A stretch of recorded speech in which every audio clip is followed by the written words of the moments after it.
Hi everyone, and welcome to another video. If you're new here, welcome to the first time, and if you're returning, welcome back.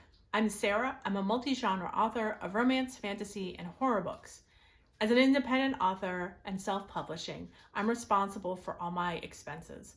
In an effort to make intentional decisions and to make my writing profitable, I'm trying a new way to budget and save my money. I hope my experiences can help other authors and creative entrepreneurs figure out how to save the money. If you like that, stay tuned.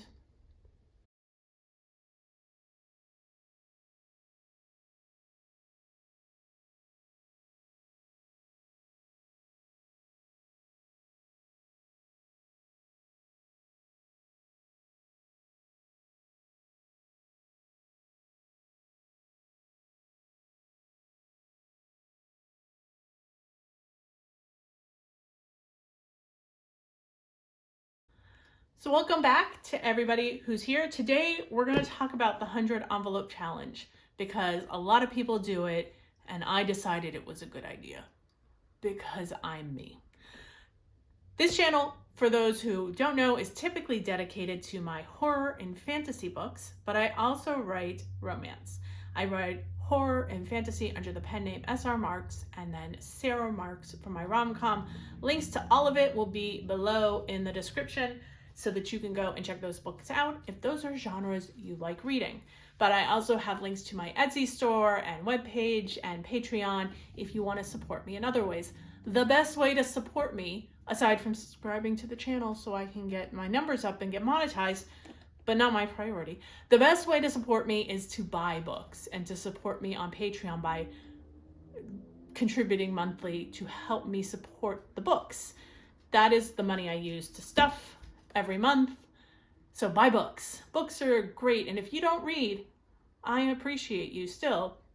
Books make great gifts for your reader friends. So I designed a 100 envelope challenge because I have a lot of money at the end of each week as I try to figure this out. Here's what we should know, everybody should know about this before I get started. And yes, I do repeat this every time. I'm a part-time indie and self-published author. This means all the expenses of publishing and promoting my books fall on my shoulders. There's no publisher to share the expense or touch my profits. Though there is Amazon. They're a different story. I have a full-time job as a librarian, and that pays my bills, funds my savings, and takes care of my retirement expenses. So those aren't things I worry about. And I am underwater with publishing profits, so I don't make money, and I'm on this at this point, like a profit that I would have to pay taxes on. I spend more than I make.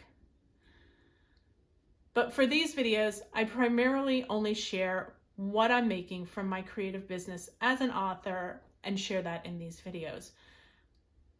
Today, we're going to talk about the extra money. So every week, I put essentially $200 aside for both groceries and just my general spending, typically just eating out. I think I showed them in another video. I can't even remember anymore because I make so many of these and I just randomly schedule them.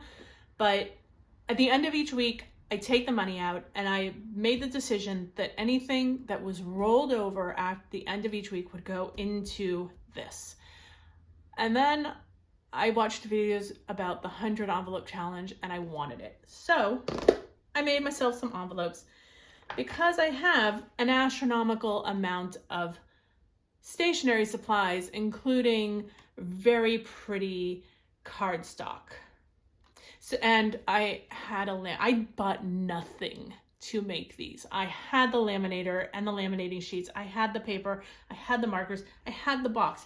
These little space fillers back here, that's book copies of an old book that is no longer the current edition. So I had all of this already, and I had a need to make my obsession work for me.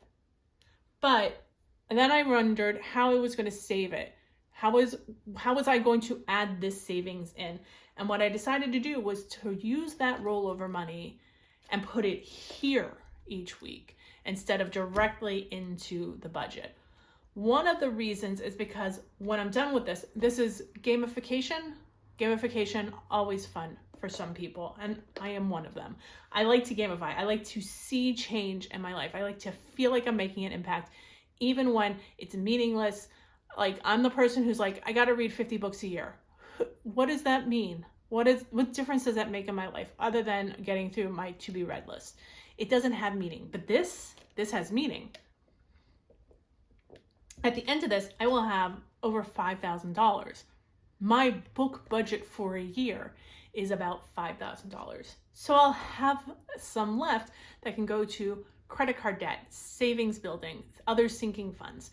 And every time I do this, I'll just keep repeating it over and over. There will be other savings challenges. I'm having a little fun. I'm getting a little obsessed with making them. We will talk about that in another video. But for now, that rollover money is going here into these. And I'm making I've gotten about a quarter of the way through at this point, and it's only been about 2 months of doing it this way. So there's some, and I'm just turning them to the side when I fill them so that I can see what's left. So you can see like up to 17, really easy to fill that one. And then the higher ones have not been filled in yet, but that takes a little more time. But my goal with this is to then put it here. So I will be, when this ends, maybe by the end of the year, if I'm lucky, this will be the way we round out the rest of these funds, depending on how much I have. So you can see the cover goal already hit. The editor goal needs a nice chunk of change.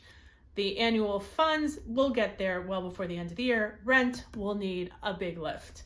Audiobooks, we've talked about that challenge already.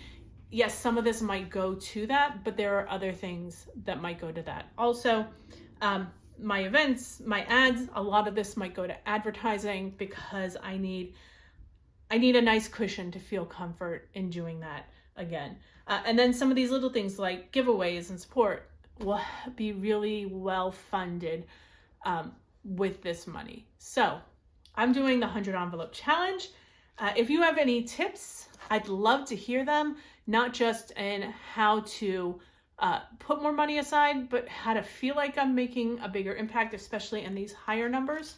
I know a lot of people have some tricks, and I'd love to hear them. So if you want to see me stuff these, please let me know. I can do some shorts about it when I do that, because I'm still a 5-year-old sometimes. But if you would like to see me stuff these envelopes and shorts, please let me know in the comments so that I can make sure that I make some time for that, because I'd rather be writing, honestly, but sometimes entertainment is a priority. If you liked this video and want to see more of me stuffing in shorts, either leave it in the comments, give it a thumbs up on the video. I'll also count that. If you like and want to see more videos about my cash and budgeting journey, subscribe to the channel, hit the bell icon if you want YouTube to someday notify you when I post a new video. But you should know it's every Friday. There'll be something new about cash stuffing. And sometimes I post other writing related videos. I'll see you next week.